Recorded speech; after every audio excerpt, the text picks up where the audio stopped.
છે કે આપણે Nepal medical admission centre information સેન્ટરની આજે આપણે શરૂઆત કરીએ છીએ કે જેમાં સુદીપભાઈ નેપાળથી આ એડમિશન સેન્ટરની શરૂઆત કરવા માટે આવે છે. સાથે સાથે 17 વર્ષથી વધારે એક્સપિરિયન્સ ધરાવતી મેકિંગ ડોક્ટર્સની ટીમના ડાયરેક્ટર મયુરભાઈ અને ઉમંગભાઈ પટેલ એ બંને પણ અહીંયા આવ્યા છે આપણને આ એજ્યુકેશન સેન્ટરની શરૂઆત કરાવવા માટે.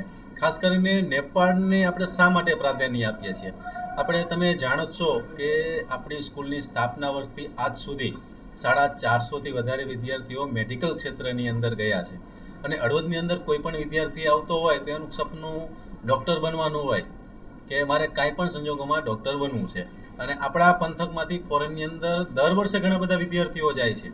મારા રેફરન્સથી પણ ઘણા બધા વિદ્યાર્થીઓ જતા હોય છે. મેકિંગ ડોક્ટર્સની ટીમમાં દ્વારા પણ આ વખતે પણ રશિયા છે, બીજી કોઈ કન્ટ્રી છે, બધી જ જગ્યાએ વિદ્યાર્થીઓ ગયા છે.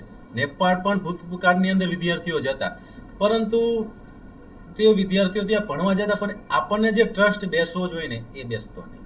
કે આ છોકરો મારો જાય છે ત્યાં તો એની સેફટી શું છે, ત્યાં વ્યવસ્થિત ભણી શકે છે, નથી ભણી શકતો, પ્લાસ્ટિકની બોડીની અંદર તે પ્રેક્ટિસ નથી કરતો ને આ બધા જેમ પેરેન્ટ્સને પ્રશ્ન ઉદ્ભવે તેમ આપણને પણ પ્રશ્ન ઉદ્ભવતા હોય. આજે ચલો નેપાળ કારણ એક નવો જ પ્રોજેક્ટ ચાલુ કરીએ છીએ કે જે વિદ્યાર્થીને નેપાળમાં એડમિશન લેવાની ગણતરી છે એના બજેટની અંદર નેપાળ ફિક્સ થાય છે તો એવા વિદ્યાર્થીઓને ફ્રી ઓફ કોસ્ટ એક પેરેન્ટ્સ અને એક વિદ્યાર્થીને અમે 5 મેડિકલ કોલેજની ફ્રી ઓફ કોસ્ટની અંદર વિઝિટ કરાવશું કે તે ત્યાં જઈને જોવે મેડિકલ કોલેજ, ત્યાંની ઓપીડી જોવે, ત્યાંનું વાતાવરણ જોવે, નેપાળનું કલ્ચર જોવે અને પછી નિર્ણય લે કે ભાઈ નેપાળમાં એડમિશન મારે લેવું છે કે નથી લેવું. પછી એમને 2 કારણ આપે કે સાહેબ અહીંયા કણે વાંધો હતો એટલા માટે નેપાળ ઓલું કર્યું તો આપણે પાછા કોલેજને કહીશું કે તમે સુધારો કરો. પણ હું તમને ગેરંટીથી કહું છું કે 3 ફોલ્ટ નેપાળની કોલેજના કોઈ કાઢી શકશે નહીં.